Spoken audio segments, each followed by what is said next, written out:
Good day, ladies and gentlemen. Thank you for joining us here at Banknote Trading, where we take a look at the US dollar pairs and the Forex market. Today, we'll start taking a look at EUR USD on the 4-hour chart, and we'll start by mapping out the current range. This range dates way back to August, but of course, on the local level, on the 4-hour time frame, this is more of the range that we're looking at, with this being the lower high from these highs. Liquidity is building up over these highs.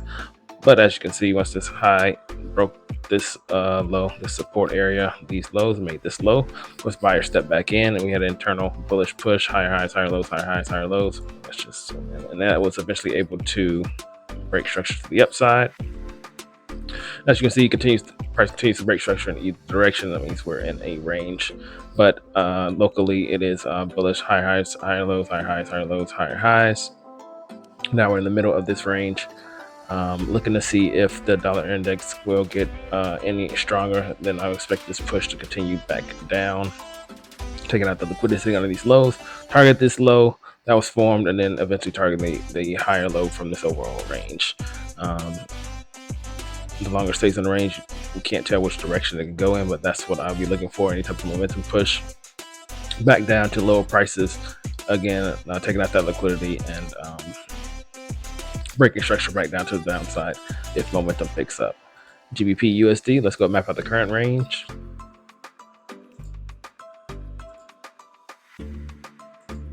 As you know, this continues to make lower highs from these highs. Price continues to push out of areas of supply, push down, buyers step back in, broke structure to the upside, had somewhat of a V-shaped recovery, but now we're just in a consolidated pattern. As you can see, waiting to see a breakout of this pattern. Can't say that this is an internal bullish push because it broke structure, changed character, broke structure internally.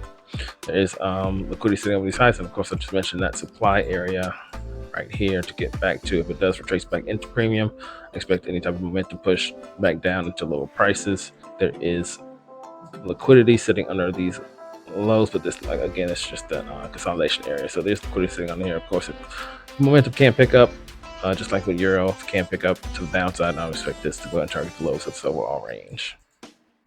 Let me briefly take a look at the dollar index. Of course, this continues to push. Well, this is a bullish swing structure, higher highs, higher lows, higher highs. Right now it's retracing. It is breaking structure internally, bullish, breaking structure to the downside.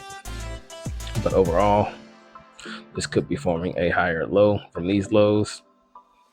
Of course, pushing out of this area of demand. Did form two double bottoms. So we're looking to see if this if buyers are stepping back in here to push prices higher, take out this liquidity, get past this area of demand, because this was the area where price pushed out of, which is price is in right now. Sorry, that area of supply where price pushed down out of. So waiting to see if this area can push prices higher. Buyers do step back up, looking to take out this liquidity and target the highs of this overall range. But of course, like I said, locally right now, structure is break to the downside, so it's not lining up with the overall swing structure. So swing structure bullish, internal structure bearish, because this could be forming a lower high from these highs. Fractal structure is bullish, it's starting to break to the upside. So we have to see which momentum, how momentum picks up. If it can get price back above 100 to sustain. AUD USD, let's go map out the current range.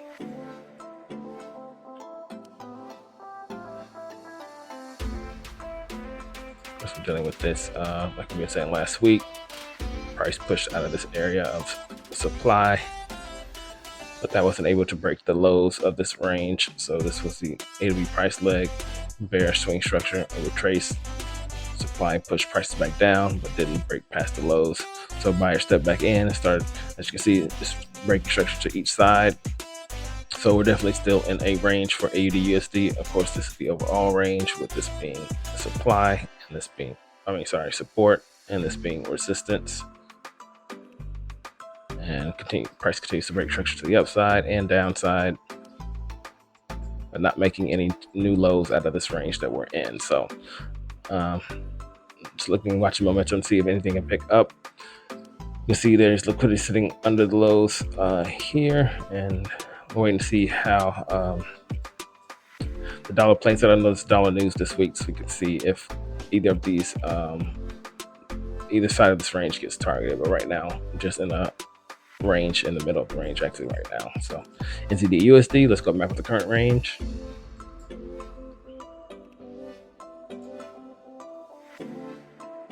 We notice a lot more bearish than AUD USD. Of course, it made lower high from these highs. This lower high, lower low, lower high, and then this lower low. Buyer step back in. This is choppy and corrective in nature, even though it's breaking structure to the upside. So it is bullish internally, breaking structure, but it is corrective in nature, as I've been pointing out. That this appears to be an ascending channel. Possibly bear flag. We're waiting to see if any type of fundamental news can push the momentum in either direction. It's starting to break down under that. I mean, these lines aren't technical, but you can see that there's liquidity building under, of course, any ascending channel. So if momentum can pick up, I would look for any type of opportunity to sell if and target the lows of the range. Again, that's only if momentum does start to pick up out of this range. And that's all I have for today. Thank you for joining us.